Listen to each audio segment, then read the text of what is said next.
All right, 5:30, let's call the meeting to order. All willing and able, please stand for the pledge. I pledge allegiance to the flag of the United States of America and to the republic for which it stands, one nation, under God, indivisible, with liberty and justice for all. Mic up.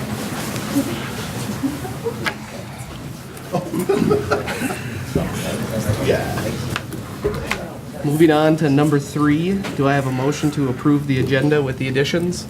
So moved. Second. I have a motion by Katie and a second by Lance to approve the agenda. Any discussion? All those in favor signal by saying aye.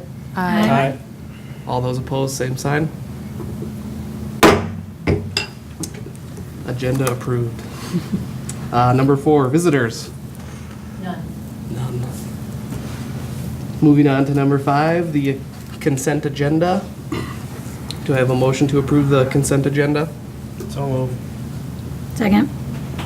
A motion from Jeff and a second from Marcy to approve the consent agenda. Any discussion? I'd just like to mention and say thank you for the gifts to the school from the Catholic Daughters of America to our library and Southwest Health and Human Services for their donation to our health fund. So thank you to our community donations. Yes, just thinking. Any other discussion?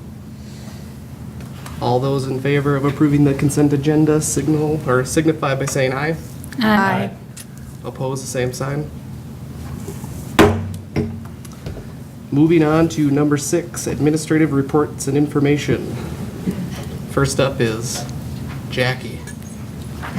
Budget year to date, we're at 74%. Last year at this time, we're at 69%. Everything looks okay. I made a few budget transfers between object codes. Other than that, not too much to talk about. Any questions? Green light. Yep, green light.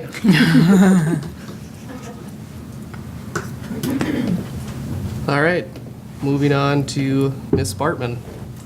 Hello, everybody. I have a couple things this week, or this month.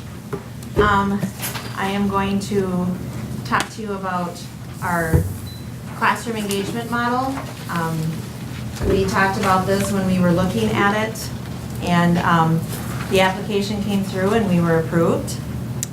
So I just kind of wanted to explain that a little bit to you in more detail of what that means. So, first of all, it's a joint powers agreement with MDE.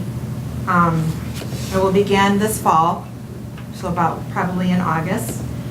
And this is just a notification of our contract and seeking your local authorization.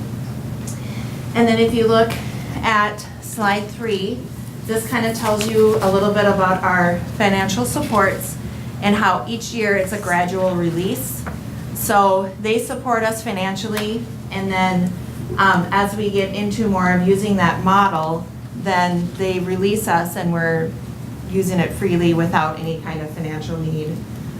So they're just kind of giving us those baby steps and financially helping us so that we can implement this model so that we can use it all the time. Is most of the financial support for professional development? Yes. Training? Yes. So Yep. the other reason here then would be is we've got our people trained Yep.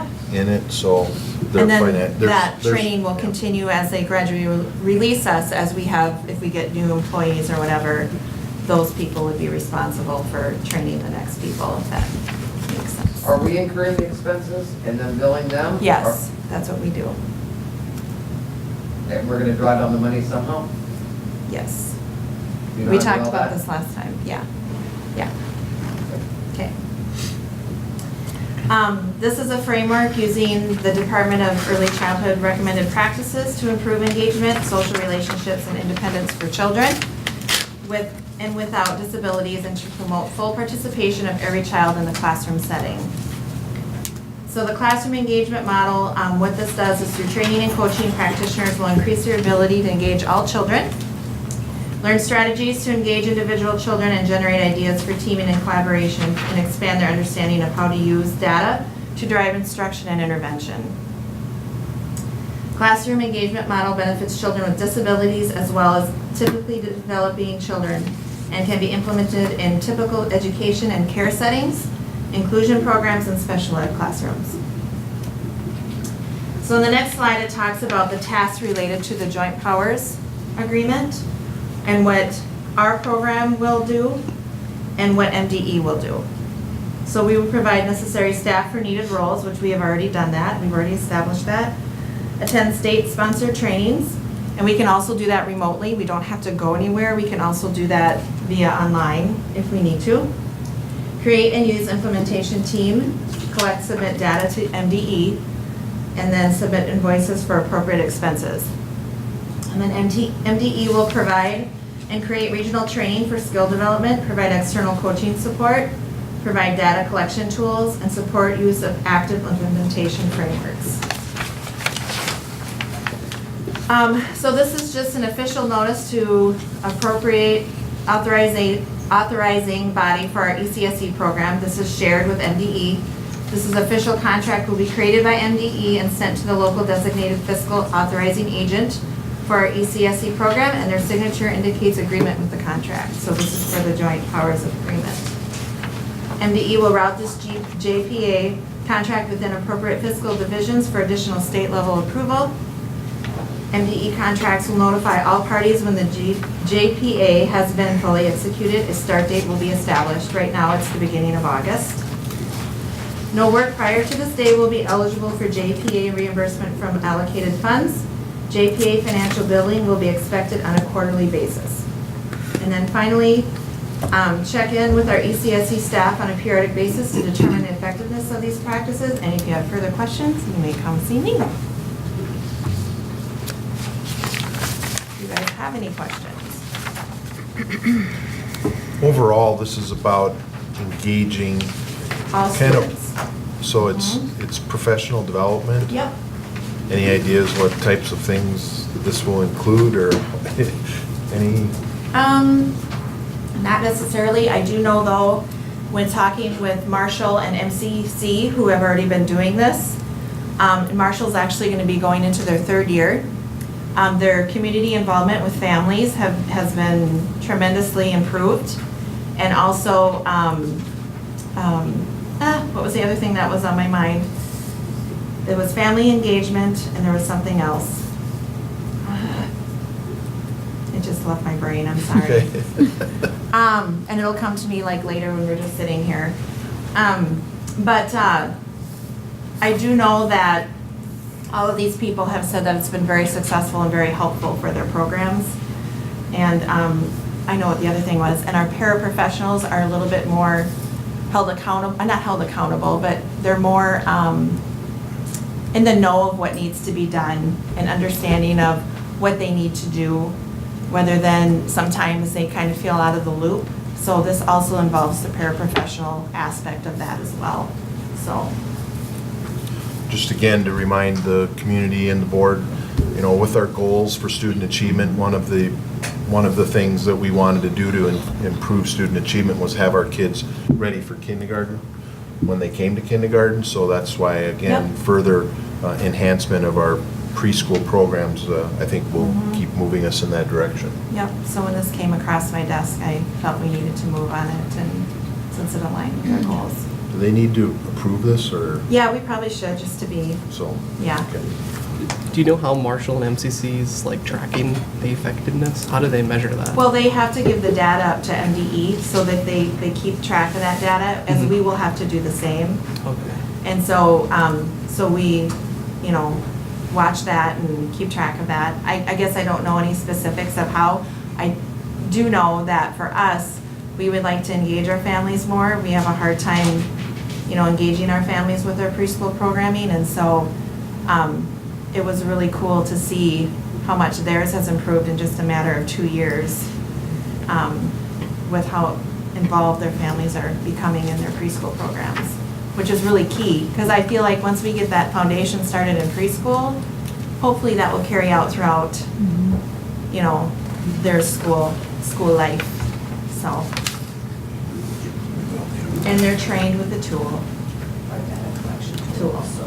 Yep, There's one within the program. Yep. that we will be trained how to use to collect the important data that we need for their end of the program.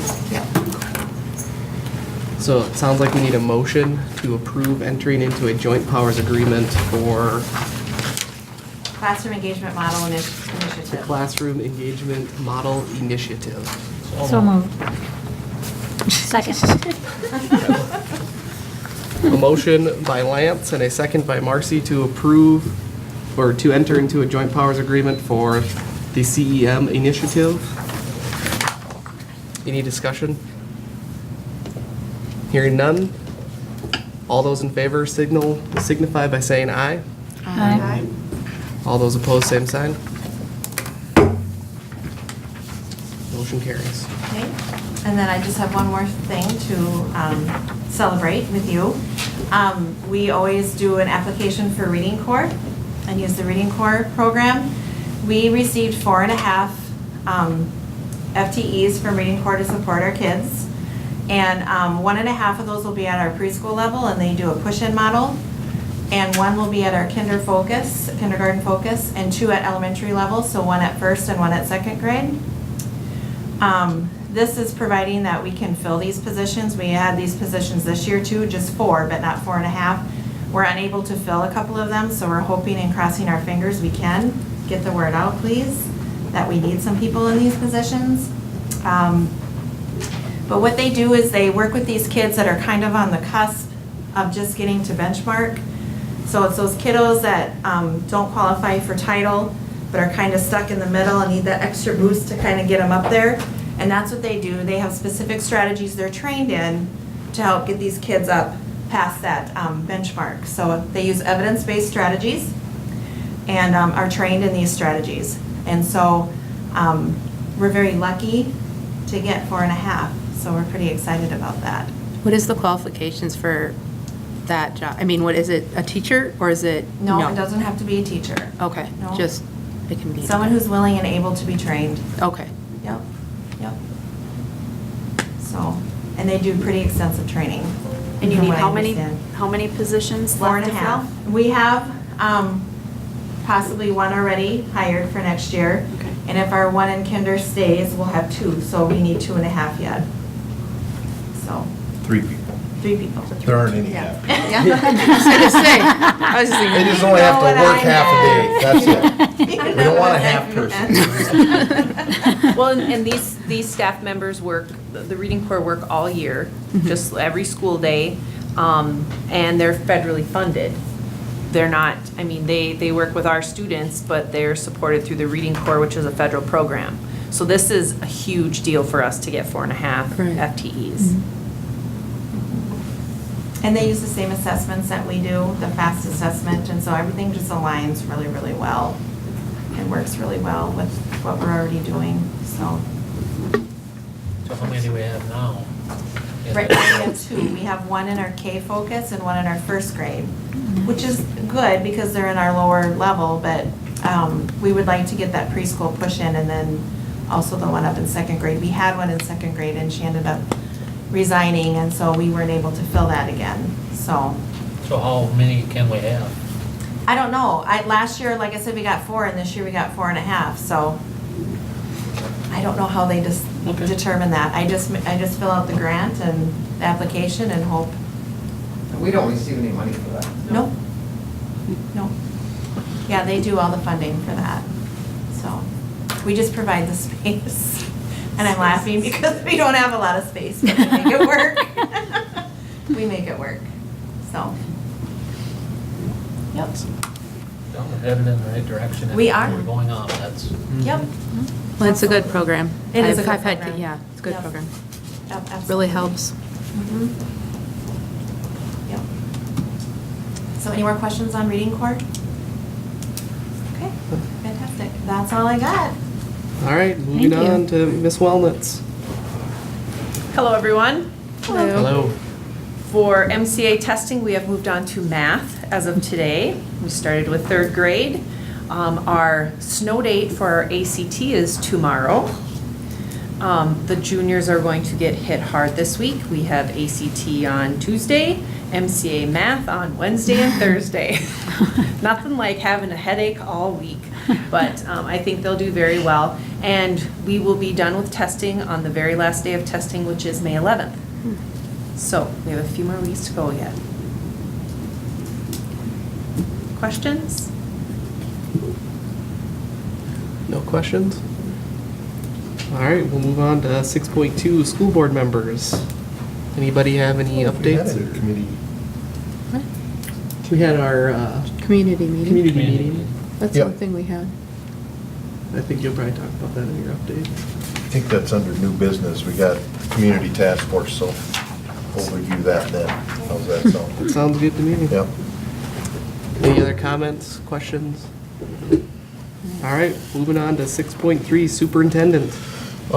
Enrollment is, I looked, it's back up to December level, so we only got 1 month left, but you'd think, well, who would start school and a new school in May, but it happened, so who knows where but probably won't see a whole lot of movement, but we're kind of going back up again, so we've had our ups and downs. I think every month, it was last month, we were up a little bit and we went up again this month. I think we're at 1142 currently is our enrollment, where we're at there. I attended Phase 4 training at MSBA, which is the school board training. Very good training on policy and community engagement, so I felt that was actually a very good training. So again, when those things come up and as board members, I know it's a full day, but it's really good training, and so I've now attended all 4 phase training. Where was this one at? This was in St. Peter. I went to St. Peter over there to that's where MSBA is out of, and they have a nice conference room there, so.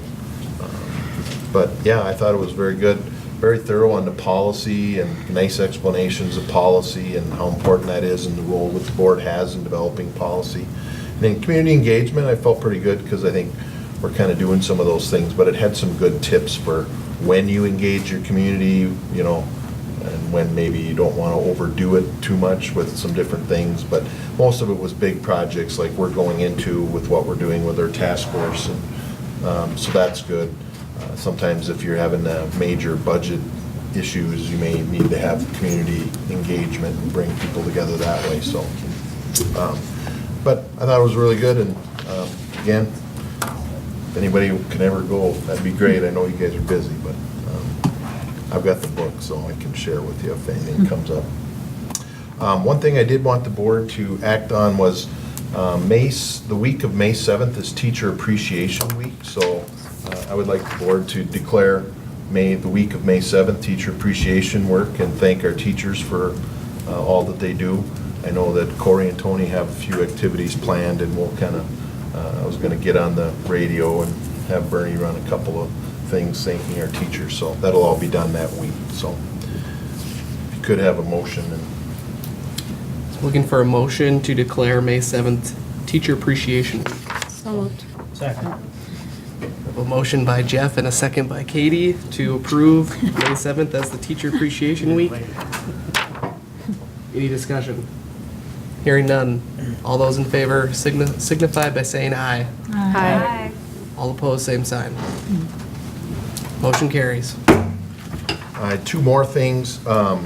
We'll be getting paperwork together. You'll need to do superintendent evaluation in June, so here in May, what we do is we send out the packets, you guys each fill out, and then send that into the school board chair, who compiles that, goes over that with me, and then at our June meeting, we close the session and just do our superintendent evaluation. So that'll be coming up.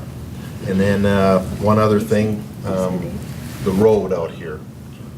We are looking to, from about the parking lot, that parking lot over by the football field, that entrance on the north side to the stop sign over here, Cal is talking to some companies about actually taking up and putting down a new service over that.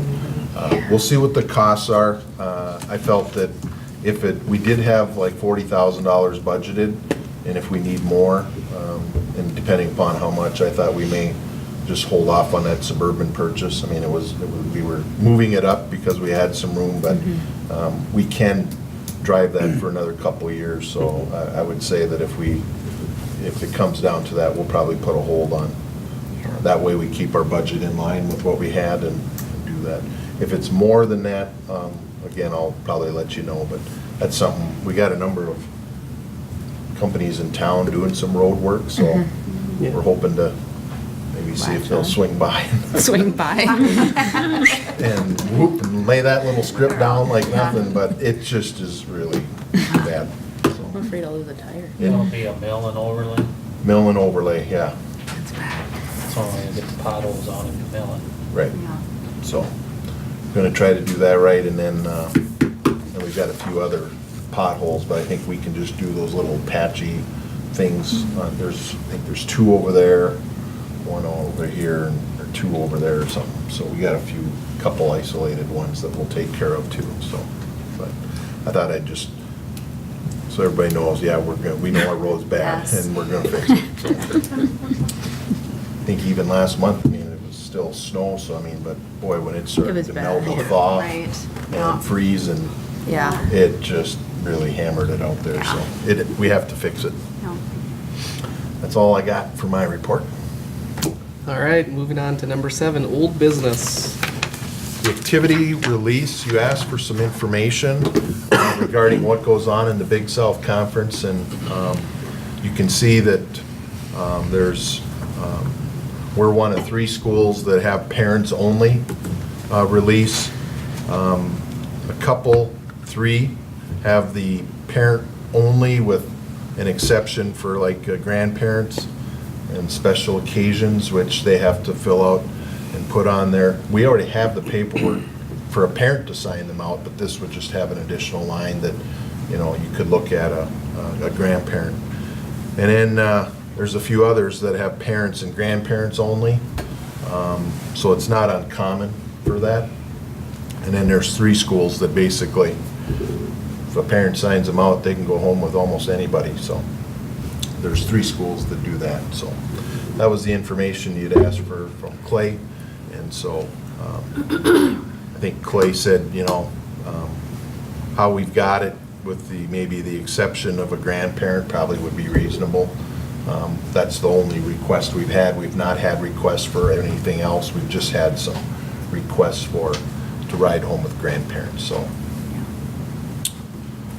So I think administration said they felt fairly comfortable with allowing that one exception of grandparents, and we could change the form if the board feels that's reasonable. Because right now it's only parents, right? Parents only, Yeah. yeah. Although it's not odd not to get a request for something else if that's our policy, parents only, Correct? correct? I Yep. mean, People want to ask for someone else if they know the policy is parents only. Thought. What's that? Right. If you know the policy is parents only, You're that not would gonna- detain you from asking Okay. someone else to take them home, I would think. So hence why he probably has only had one request for a grandparent. Would be my thought. Just a thought. So you like the idea of keeping it as parents only, or? Well, if I play devil's advocate, sometimes I think who are we to decide Yeah. who a person's village is? So maybe one person has grandparents that are very able to fill that role of parent transportation, but the next child may be a non-family member that's their role, that's their village, because it does take a village to raise kids. So I think who are we to decide who your village is if you need someone to transport your child? Well, So I get- I'd be a bit open up to, with those last 3 What the schools do. parents, if the parents Yeah, if the say, parents sign that liability and sign it away and designate someone, then they've, I like Give me the okay. Marshall one too. I thought it covers you, it tells that you're not, I don't know. It's a complete release of. Yeah, I mean, as long as if you they as a fill out the parent. proper forms. Yeah, and- Right. I mean, they And gotta at a go certain through all of time, that. I mean, I would say you have to have it there before a noon, even if Clay wanted it by that, I mean, I don't care what the time, on it is, but, This one says 24 hours. yeah, that one's doesn't it? 20. I think some Whatever were it might noon, be. some are noon I think before ours is the, you gotta have it in by noon that day. and I think that's what it is, yeah. I mean, because I agree, as So a are we parent, looking if for a you, motion to Right. approve of any I mean- three, Well, or- it And was, it it was something that reduces was brought liability. of the Leases release us. policy for consideration if we wanted to change, because right now we only allow parents to sign out the kids to themselves. Right. And we did have some requests for grandparents, that's why Clay brought it up. He said, I've Right. had some requests Right. for grandparents taking kids home. Mhm. It does happen, the Yeah. board, whatever your wishes are on this, I guess that's. well, I just think too, like Tammy's point, if you're on vacation or something, then you can designate whoever's watching your kid for that, Yeah. I mean, because, yeah, not everybody stays with their grandparents either, it's, could be Could be a a sibling. friend, it could be be, a sibling. yeah, it could be, Whomever your village is. yeah. How about we put together a form and get some verbiage and bring that Right. here instead of, and then we'll leave it in old business, and then we'll maybe get the forms and we'll take a look at that so that you guys can see exactly what it is before we vote on it, because I don't think there's a whole lot going on here. Well, I Yeah. guess there is a lot of spring stuff this spring. Yeah.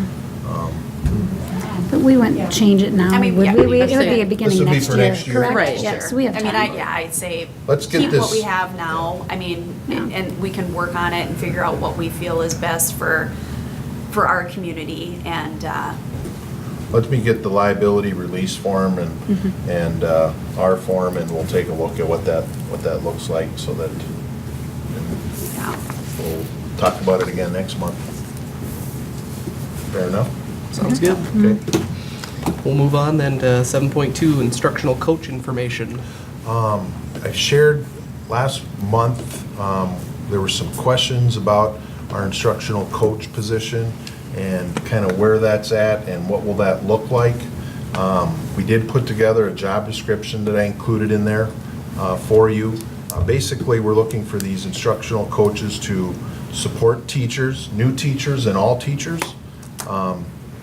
through a continuous improvement process.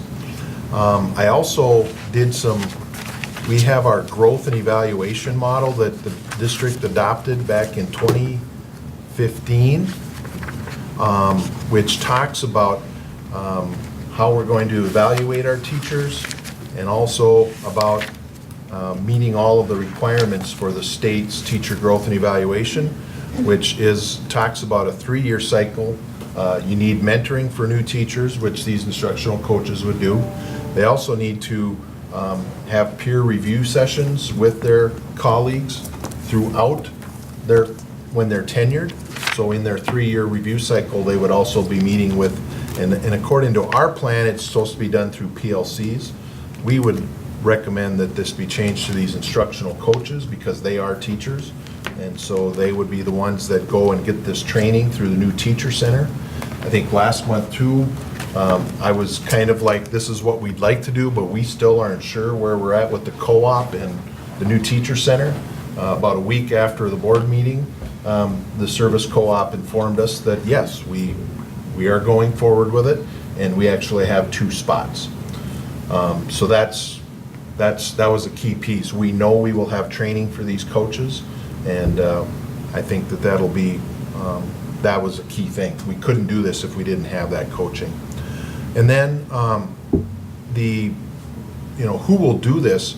We were talking, and we've been in the committee, we talked about the tech integrationist. We would shift into the instructional coach's role. Right now, as a tech integrationist, it's kind of the focus is all tech, but it's really about instructional coaching and support in all areas of teaching. Still have that expertise in technology, which will be good and handy. But then we would be looking to hire an additional one, and that would be funded through staff development. So that's how we got to the budget neutral, where this wouldn't be any new cost to the district, and we basically will greatly enhance our implementation of curriculum and teaching curriculum and our teaching categories, instruction practices, there we go. We also, maybe Melanie, you could mention the cycles that we were kind of talking about of how these jobs would, how they get broken out and how the staff is broken out. So you just take us through I that. can take us through there. Yeah. We were hoping that or what we plan is that the instructional coaches would have 3 cycles a year. And within these 3 cycles, they would focus for the first couple weeks on our new teachers, really hitting that mentoring hard. And then they would be checking in with them throughout the whole school year. Right now, currently, our mentors check in about once a month. Well, this mentor will be able to check in like every other week, depending upon how many new staff that we have. But the first 2 weeks, they're gonna hit the new teachers, that will be their focus. And then they're gonna work with staff to set their professional learning goals.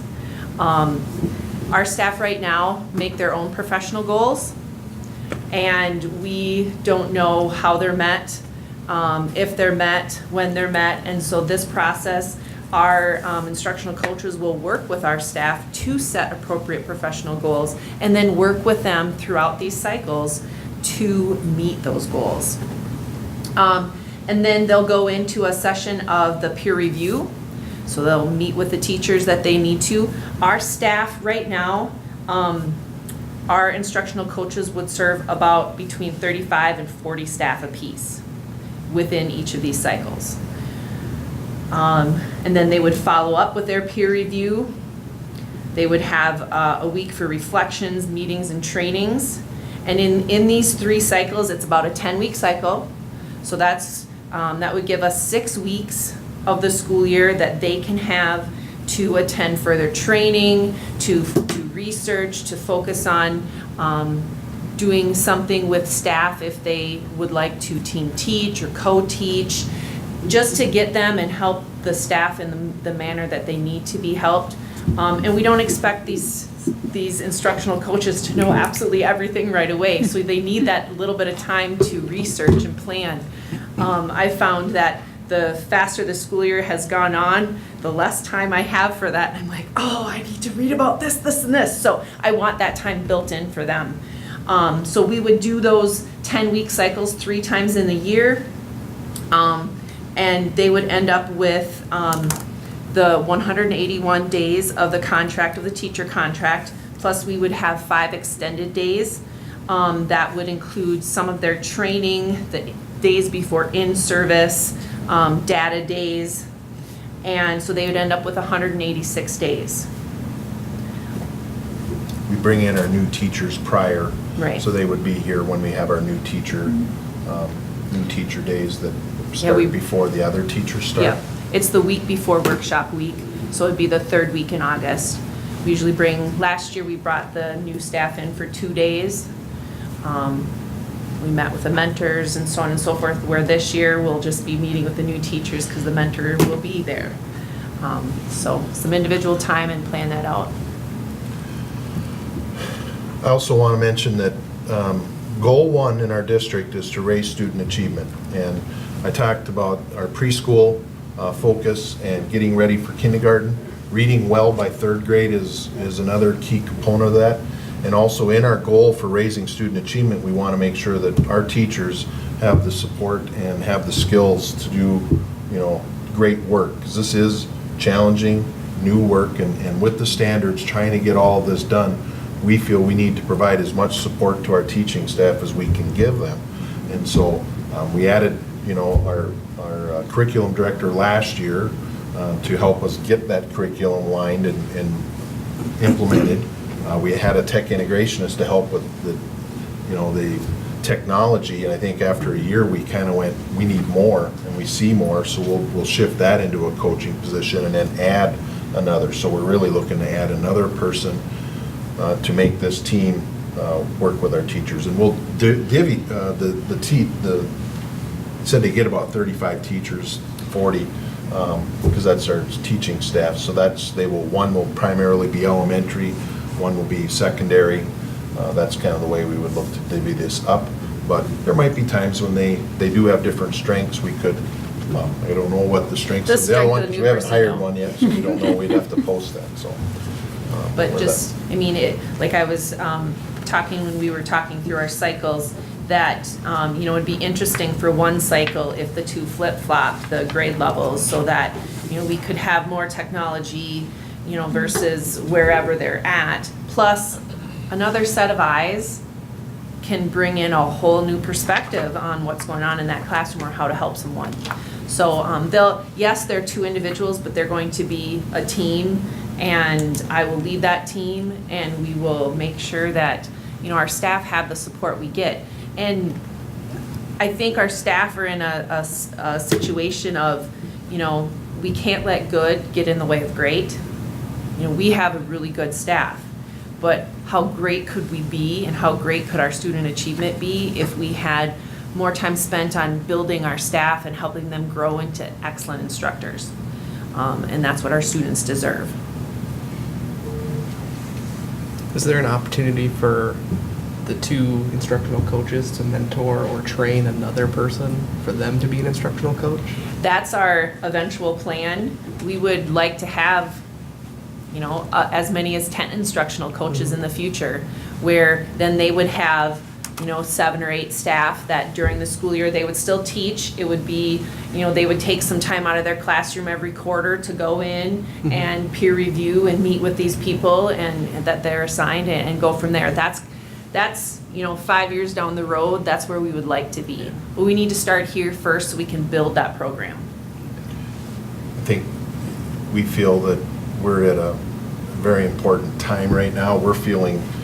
I'm feeling the rush to try, we gotta move. And so you gotta kind of load with these full-time positions. Ideally and down the road, I would like to see us have a dozen teachers trained in the new teacher center's instructional coaching model. And then they could be practicing and we could give release time from their classroom to do peer review with their colleagues. Eventually, that's where we would get to. Yeah. And it's staff development funds, so that's the 2%, Because we're developing right? the staff, yep. How much is that a year, Jackie, that we get for, Oh, about 151,000. so it'd be half of the budget? It's 2% of your general ed aid.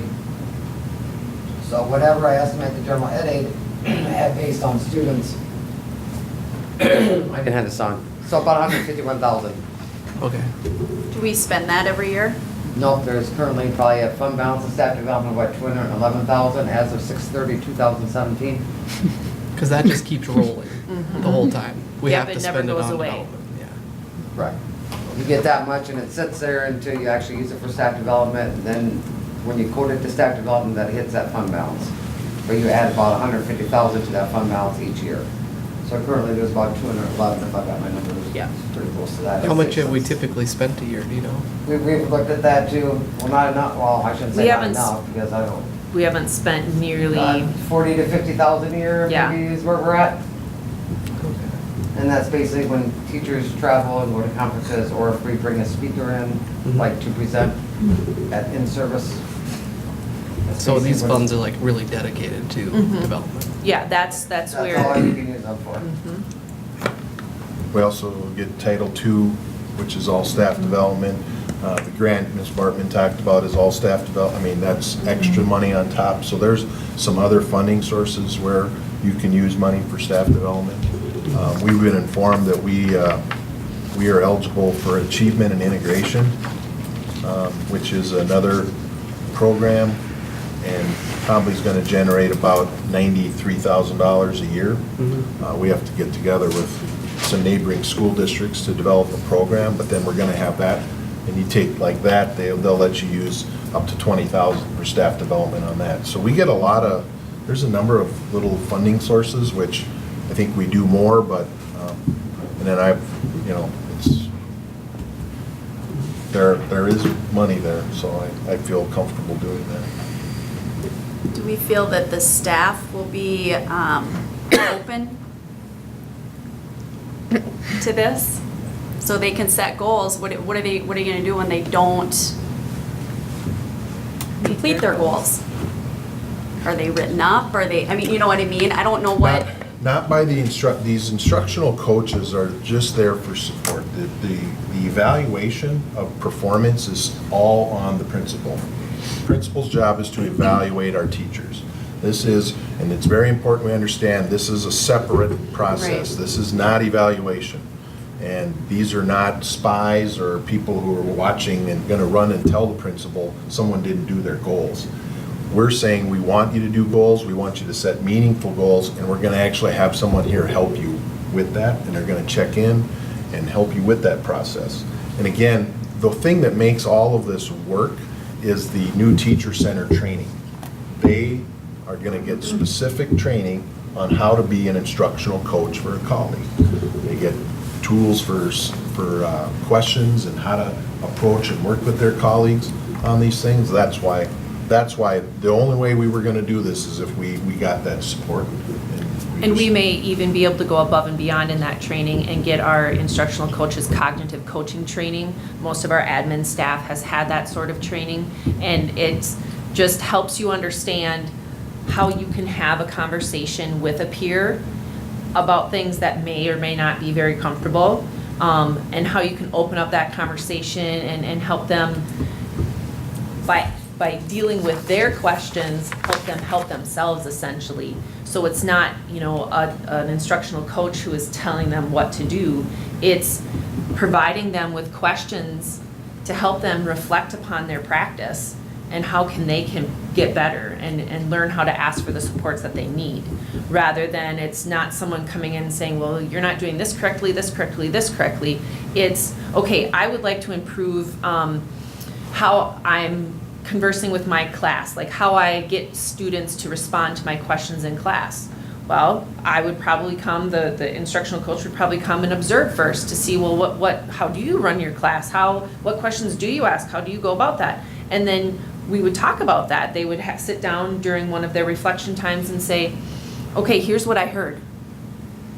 Is that what you hear? Is that, and what would you like to hear instead? Or how can you ask different questions? Here are some different ways to ask your questions and things like that, rather than, just being left to themselves. Because right now, I can't be in every classroom every day because there is a lot on my plate. And if that were my only job, yeah, that would be my only thing. I would be in a classroom every day, all day long. But I have 20 things that are on my plate that are also important to make this district functional and work and have the best opportunities for our students. So I think once staff realize and start working with, we'll start with our new staff and we'll get our current staff on board. I think the training that, like Mr. Enerson said, that our coaches will receive is going to give them so many tools to be able to have those conversations with staff and help them grow. So these people don't come to us, they don't start the job trained? No. These instructional coaches? Unless we probably would hire one that's already had that previous experience, right? Because we'll open that up. But the With our- likelihood, Well, our partnership with the co-op and the new teacher center, that's part of the training. And they Yeah. do that Days. this summer, I believe, or they start they this summer? do 2 before school, and then there are 2 spread throughout school. And then next summer, there are some more. So it's a growing model where, plus they are able to have, we have external coaches who will come and help us, and those are the people that are hired by the service cooperative that will be our external coaches. So we have internal coaches, we have external coaches that will help them. I will probably be the internal coach that will help support our instructional coaches. And then when we have questions or concerns, we'll go to those external coaches or other instructional coaches within the other 10 who are involved. There's training for Melanie and for the principals also with this on how to support these instructional coaches and their teachers through this process. I think we have to have the courage to be uncomfortable with some of this. If we don't ever want to grow, we can just stay the same and have and continually get what we are getting. But I think our students deserve us to be courageous and take the step and encourage our staff to be courageous. And being uncomfortable is part of being courageous. And it's not bad uncomfortable, it's growth uncomfortable. And just like in class, when you didn't, know the answer to something and you had that struggle, you weren't happy about that struggle, but that struggle helped you get where you needed to be. And that's what we want for our staff. We don't want them to be uncomfortable or struggle by any means, but we want them to have the support and realize that we are all doing good work, but we would like them to do great work for our students. So what is the cost to the, sorry, go ahead. What is the cost to the district for the co-op? The co-op part of, It's about $5,000 for each instructional coach. So we will be committing, That's part of the whole 75,000 yeah, is that's what I part of thought. our in- whole funding. And that gets outlook. them their 8 days of training. It gets them the Okay. access to the resources to do this. It provides the training for our principals and administrators. So that's kind of what the cost was all about Okay. it. It'll be a yearly, I think, type of fee, but We'll see. I think it's important. I was just gonna say, how will they accept it? Some will be nervous and fearful.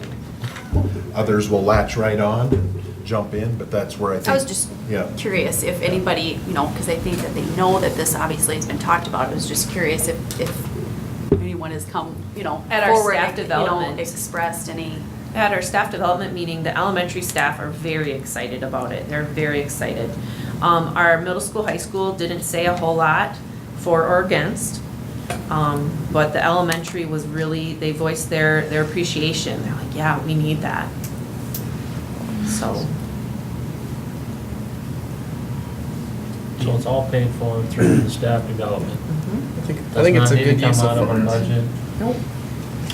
Well, it's gonna come out of your budget as an expense. Right, Yeah. right. But we're already allocated. reimbursed. What have we used There. staff development dollars in the But when past you see for, the like, revenue and the examples? expenses, it's gonna increase your deficit. Workshops, regardless if the staff development fund bringing in balance is sitting there or speakers. not. Right. Right. That's about it. Because that's gonna drop.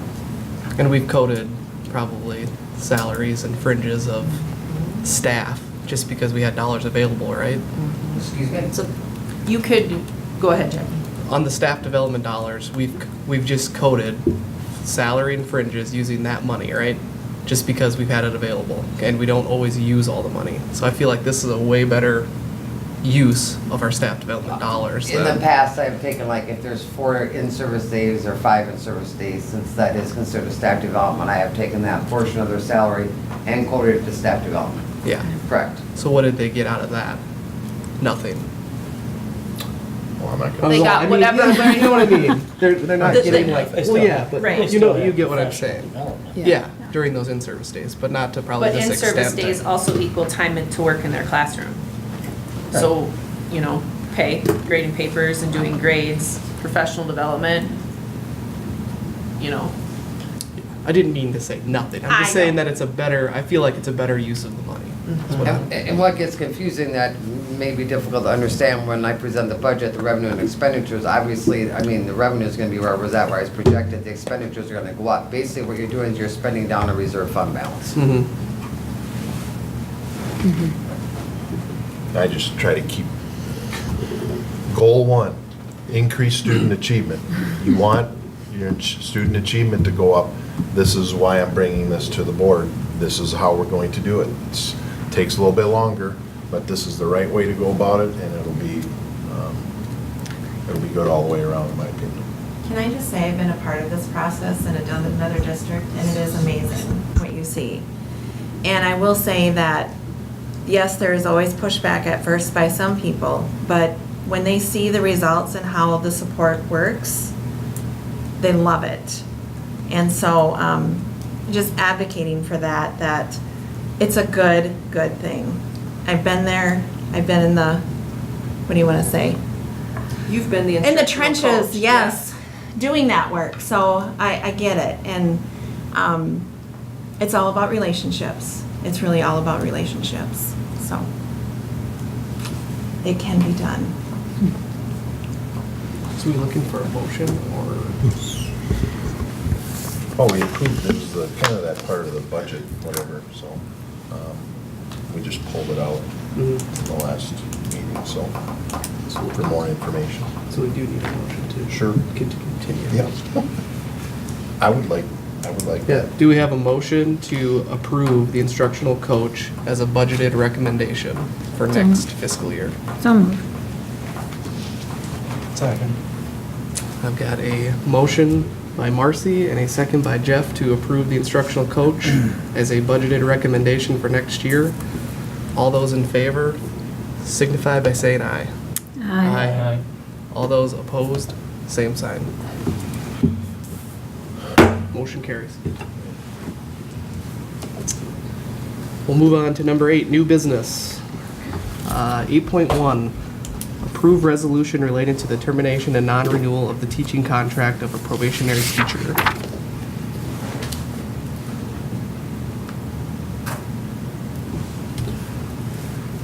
This is a resolution that requires a roll call vote, and it is a resolution for a preschool teacher, Kristen Straw.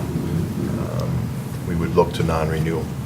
This is formality that we have to go through. We have less students in our preschool for next year, and we just have to, and if we do get an increase in numbers, we would post and look. So we really appreciate her being willing to, she isn't a licensed preschool teacher, so there was a lot of learning for her, but so we appreciate her efforts, but we do need to non-renew her contract. So we'll start with the roll call vote. We need Do I need a motion? We need a motion first, I'll yes. make a motion to do the non-renewal of a probationary teacher. Second.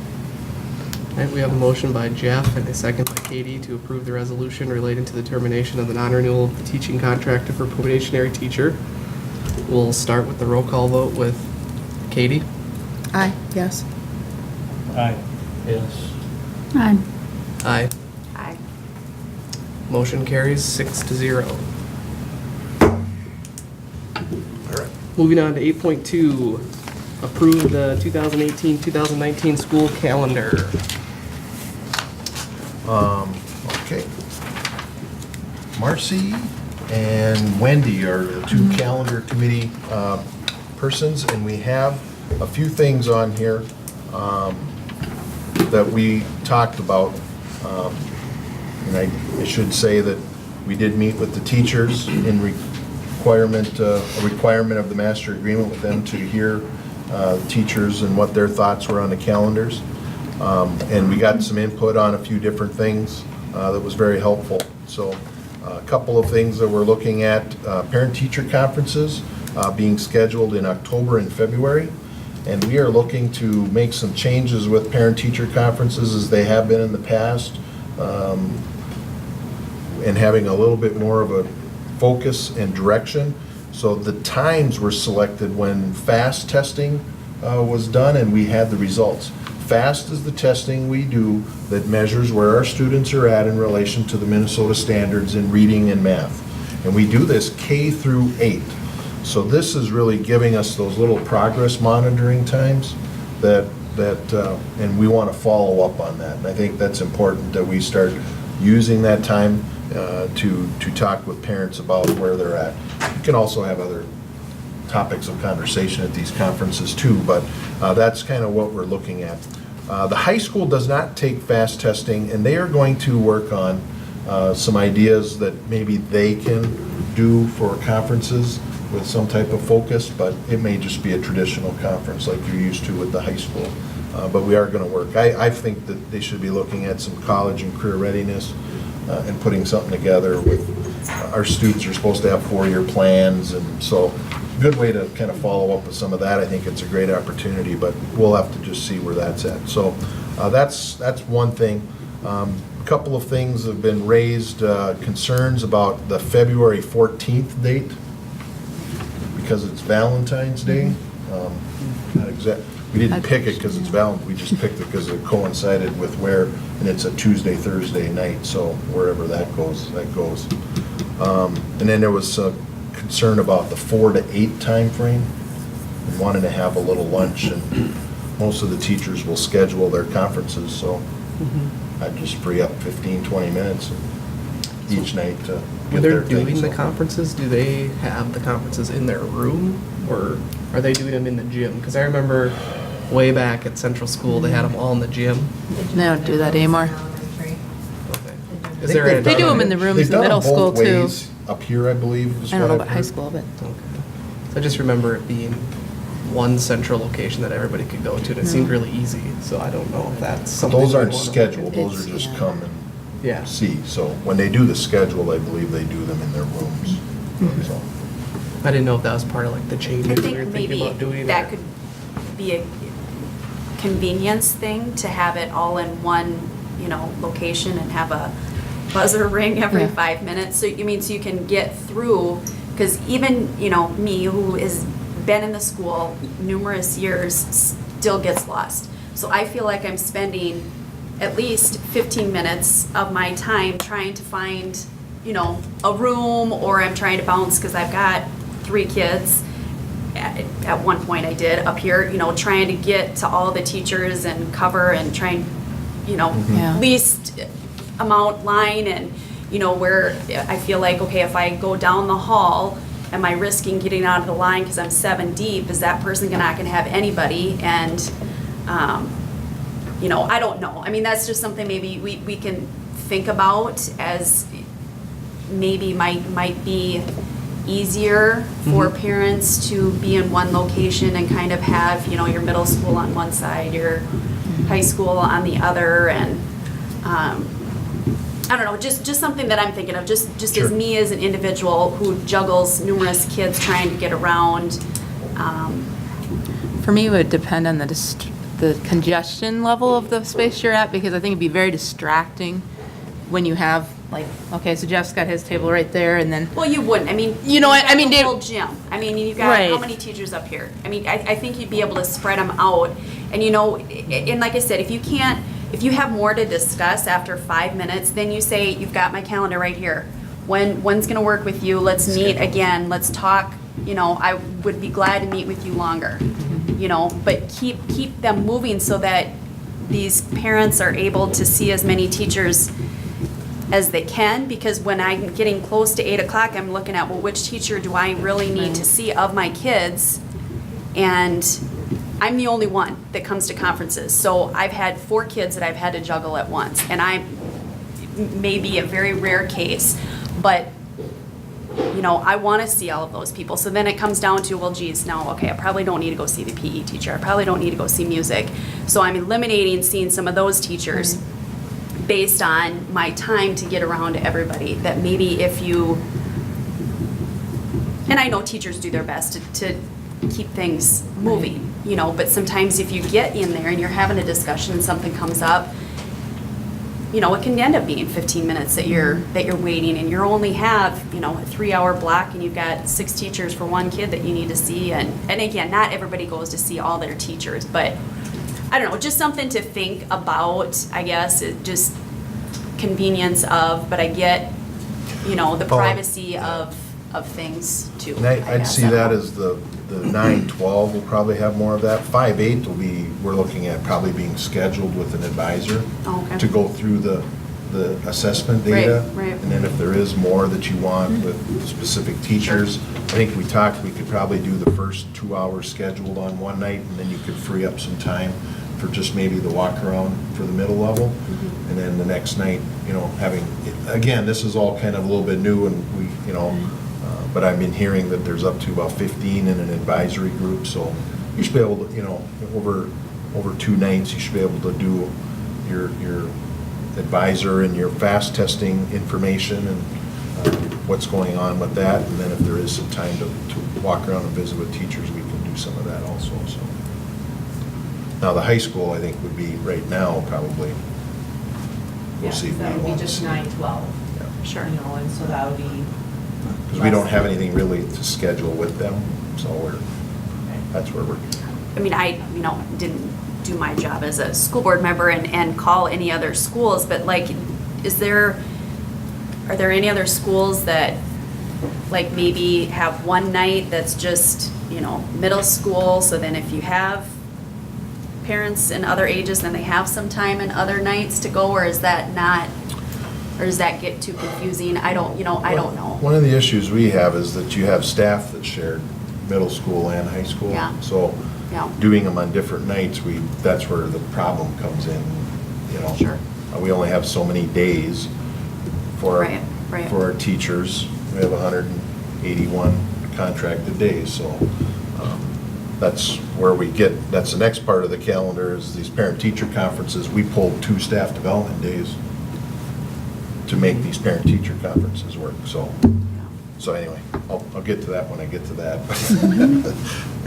No, it's like this, I mean, this is Yeah. like a silly, sort of a silly question, but is the sports calendar out yet? And like, have we looked at like the overlapping events on like when we've set these, that would we lose some people? Or since we've got 2 nights each, maybe it wouldn't affect, or since they're on Tuesday, Thursdays? I don't know. We haven't checked with Clay yet, but the data only is valid for so long. So if we wait because of sporting events, we're going to lose the impact on the data.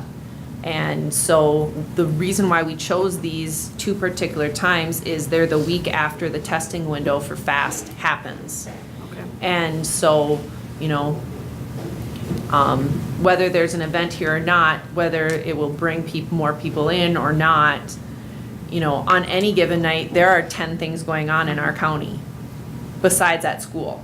Right. So if we waited to figure out when there was one night without anything going on, we would never, it wouldn't match our data and our data window, and we go from there. So we feel that by putting it out now, parents can plan ahead and know that these are coming, these are dates, they're on the calendar,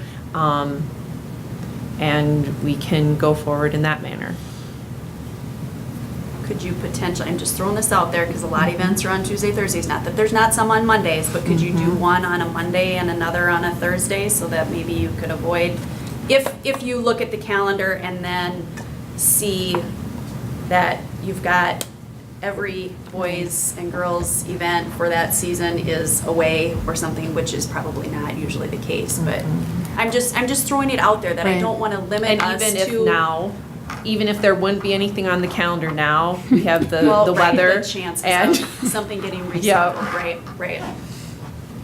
I get it, I'm just, Yep. as Yeah. I looked this stuff over, We you don't know, get to schedule earlier, I anything on these just, 2 nights. those were things that kind of came to my head was, I can tell Clay we don't Just- have anything on those 2 nights too. so. yeah, okay. Well, I didn't know I how can far clear in it. advance that stuff was Probably set already, out. probably already scheduled, but, Yeah, yeah. okay.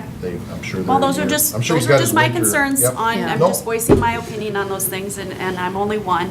And I said I wasn't gonna talk yeah, tonight. And I think we thought, you know, I mean, that, we've thought about all of those things too. I don't think that was anything, but if that is a big issue, like I said, we can just clear those nights and they don't get to do anything there, but Well, and do you think, I don't know, I mean, I'm not, Valentine's Day isn't a big day for me. If I go to parent-teacher conferences, that's fine. But is it a big day for teachers and parents? Some people, I mean, do they go out? I mean, I don't know. Is that Yeah, gonna it's be a hard. deterrent? Right. Hard to say. I don't know. I mean, to me, yeah, Some go whatever. that night, some wait on the weekend, some celebrate the weekend. I mean, you know, I don't know. I don't either. I'm not, I just wonder. I don't know. well, that's the nice thing about 2 nights. Well, I know, Get but it. whether the parents can pick, but I'm not saying that, yeah, the teachers, that's the night we're having it, but is that, I don't know. I just don't want it to be, I don't want to be, not saying upset, but just, that it's, hey, this kind of sucks, we have to be here on Valentine's night, and, that's one day, it's a holiday, and some people, they take it very seriously, some people don't. I don't know. Yeah. But they have to work it either way, whether 10 people show up or, Right, You're right. done by 8. what? You're done by 8. True, Next but I go to year- bed at 9, next- Marcy. I'm in from the medical field, so I'll just be quiet. Next year, it's just a comparable date. It's not a major thing either way. I'm not really, we can go, Yeah. it is what it is. We talked about it administratively and we just were like, this is, Yeah. we're not, Well, and that's We're not fine. looking- You it's guys not have worth talked about it. fighting. I've I expressed don't- my yeah. points, and if this is what works best for everything, then I guess that's, I'm glad parents, What we teacher have- conferences are back. what I'll we have say to that. go with. Thank you. I mean, I don't know, So, do you in the spring just go to one night? as an Our option? purpose I is don't to know. report out on fast testing for K through 8, and for the number of students, and to have that time, you need. You need, yeah. You need Okay. to have 2 nights, yeah. So. And we feel like, 4 to 8, and saying we didn't have time to eat, they're scheduling, they can give themselves Sure. a little break. I mean, if they need to get up and go to the bathroom, they can go to the bathroom during, Yeah. So schedule yourself in what you need. If you have to have a bite to eat at 6, you don't have a conference at 6. And schedule it at 6:20 or whatever, so you got a little time there. So Okay. I think it's probably was more, we used to do 4:30 to 7:30. That's 3 hours. This is 4 to 8, so trying to get as much time as we can to schedule as many people and meet with as many people as we can. The second item was the days that I talked about. We pulled 2 professional development days were lost. We pulled one in August and we lost one in January. So in order to make up that time, we're proposing 12 2-hour early outs that would be done throughout the year, and they are on the calendar primarily on Wednesdays. And that gives us some time that can be made up from those lost PD times. I don't know if I need that on. So we were asking about early outs, which is another one of those things that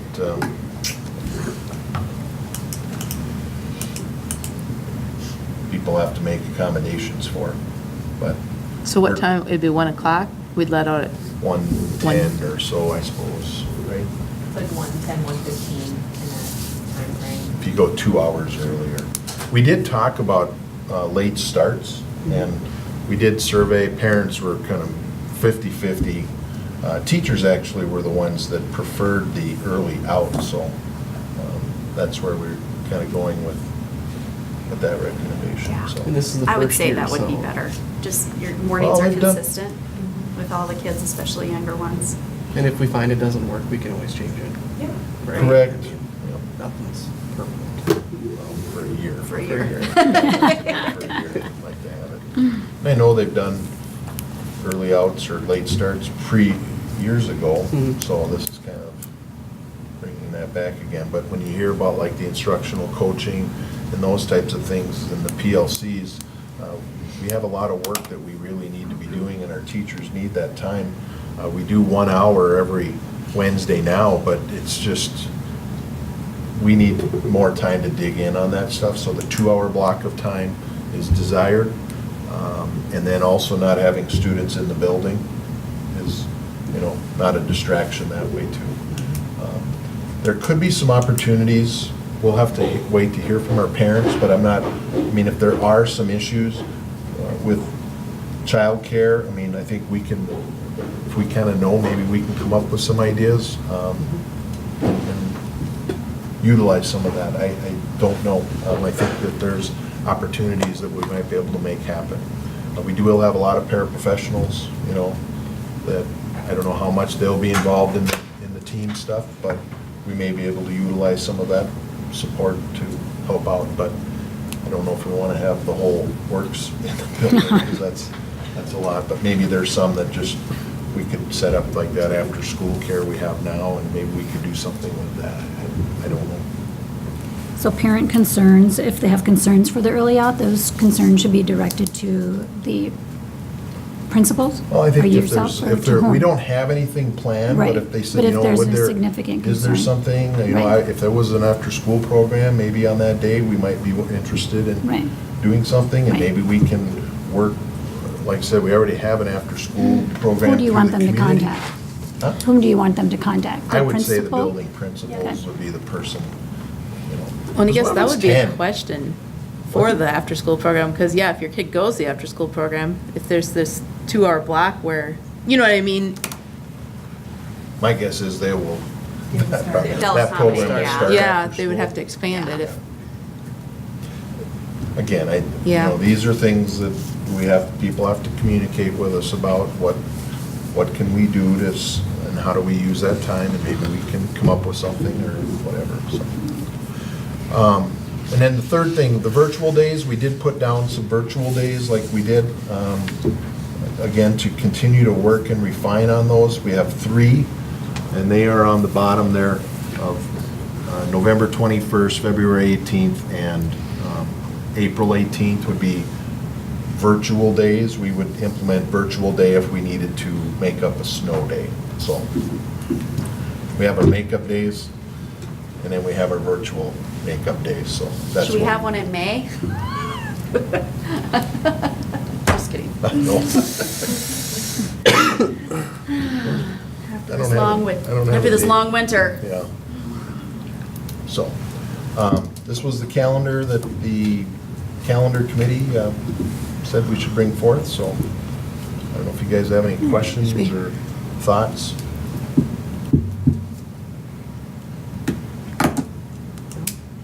Do I have a motion to approve the 2018-2019 school calendar? So moved. Second. I have a motion from Lance and a second from Marcy to approve the 2018-2019 school calendar. Any discussion? Hearing none. All those in favor signify by saying aye. Aye. All those opposed, same sign. Motion carries. 8.4, community, or approve the lease with the Minnesota National Guard Armory We do this every year, after prom. evidently. They have inflatables this year? No, this is to use the armory like as a pickup zone Shelter. for Bus busing. This pickup. isn't about the after prom. After prom's not We associated have a with the school. bus pickup there at the Armory, and so this is just our agreement. If it's cold. And the price is nice. 0. So, Do I have a motion to approve the lease with Minnesota National Guard Armory? So moved. Second. And a motion from Jeff and a second from Katie to approve the lease with the Minnesota National Guard Armory. Any discussion? Hearing none. All those in favor signify by saying aye. Aye. All those opposed, same sign. Motion carries. 8.4, Community Task Force. we had our meeting again, hearing nothing but positive. I haven't heard anything from you guys, but it seems that everything is progressing. The community really appreciates this openness and the communication that's going on. A couple of questions came out from the about the task force. Is it subjected to open meeting laws? And the answer is yes, because this is a group that's being directed by the board to do school business, so it does need to be open. And the reason why that request came is someone was interested in serving on it, but said, hey, I don't want to have my name, published in the paper and all that stuff. So nothing against you, Kyle. You know how the media is, anyway. But it should be an open, transparent process. So if someone just doesn't feel comfortable, maybe, so that was one thing. Second was ISG. I asked them if for some assistance through this process. They said they can do that.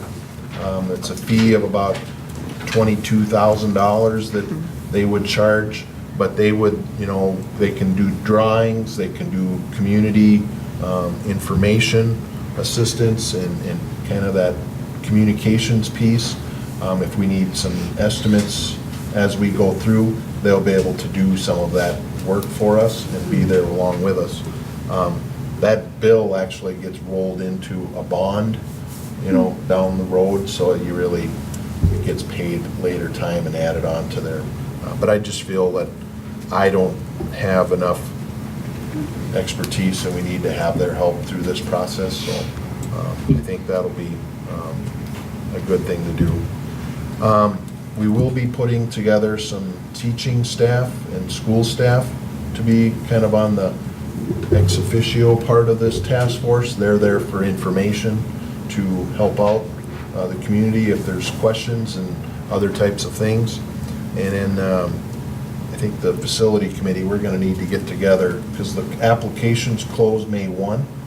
And after that, we need to kind of we need to come together, get the committee or the task force aligned, and chosen, or however we're gonna do that, and then start setting some dates and a kind of a calendar timeline, so Have we after the been getting meeting. a lot turned in? Deb, how many? 16. 16? Currently it's 16, so. I did have a couple people ask, just like, how many meetings does this entail? Did ISG kind of give an idea of maybe how these work, or do you kind of have an idea? And I'm like, I don't know if it'd be like once a month, or if it'd be a lot in the beginning, I don't know. You know, I think they were just trying to think of. What I've been telling people is I see us having a meeting once a month. Okay. How many meetings, you know, I've said, you know, maybe 5 or 6, Sure. could be less. Mhm. You know, I think right now things are going pretty well, and I think after we sit down and go through a meeting or two, I think we're gonna be probably, just my sense, the community seems to know that this is coming and know that we're talking and know that something's gonna have to be done. So I'm just getting a sense that I think that we don't have to sit for the next year and a half and have meetings, right? And it's, you know, you hear bigger districts, you look at Worthington, who's got a, you know, $80 million project, that's different, you know, so you might go through things a little bit differently when you have a whole bunch of buildings, so I think we should be probably putting something together and ready to talk about it with the board by next fall, you know, October, November, somewhere in there. I think Sioux we can Falls get- had it on TV, they're doing the exact same thing. Yeah, 5 meetings, 5, yeah. and that's for the whole city of Sioux Falls. Yeah. There was about 30 people, they showed it on TV. I just hate saying we can get it done in 3 or 4. Right, right. And you need 5, so I'm trying to go 6, because I'm thinking that's probably high end. We're not gonna have 6 meetings because we said we were gonna have 6. I think we wanna kind of lay out a timeline of what do we wanna do? What do we need to talk about? And then the month is because we're gonna need time in between to work and gather information. You saw all the questions we have, that's pretty thorough, and we need to go through all of that, so. And we probably will look at, you know, each elementary and the middle school, high school, and then a culminating, where are we going with everything, so. So that's kind of where I'm at with that. It's good to see we've got people that are interested, and seems to be a fairly good cross-section right now, so I think it'll be pretty straightforward when we get there. So that's kind of it on there, so. All right, we'll move on to 8.5, the snow makeup day. Right, we have one more day we need to make up from April 3rd, that school cancellation. Talked with the calendar committee, and I said that, you know, I think everyone was in agreement that it's really, I don't know how productive it is to bring our students back on June 1st. No. But and it is very common for other districts to bring your teachers back, and we do have needs, and so it'll be no problem figuring out what to do with the staff. One thing is some school districts have got where they've basically just finished the year and not made up the day, and they move it to an in-service day in August. So I've checked into that. That's part of their contract. They've already done it with their virtual day stuff, and it was in place.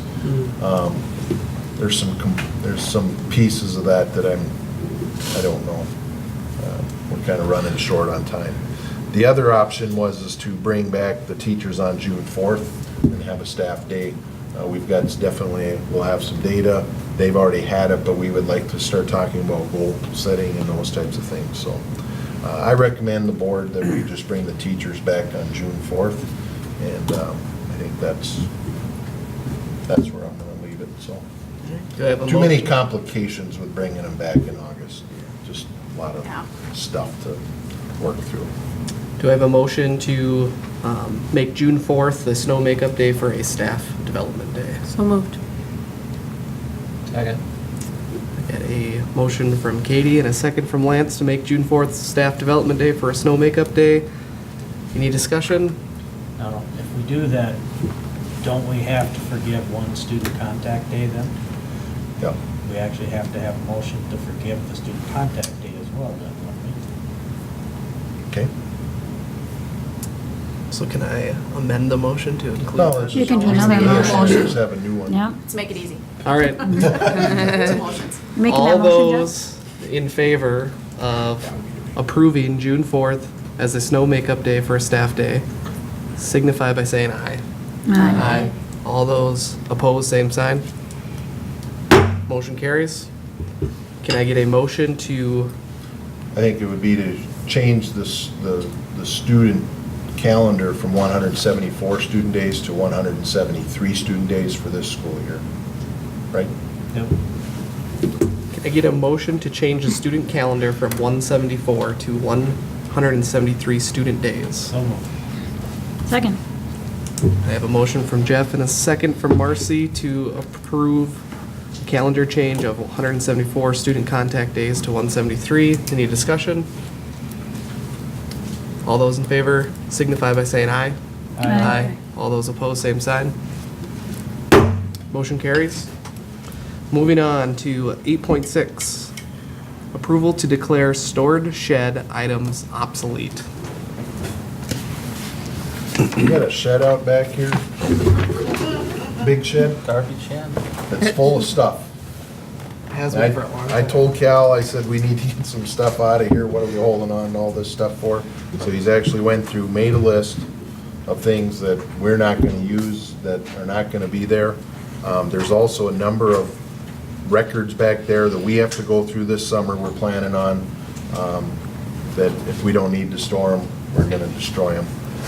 Couple things, this actually will give us room to purchase in bulk some items like paper and toilet paper and other types of supplies that we can buy for a whole year now, because right now we buy them at least twice a year. At least twice, so we'll save some dollars by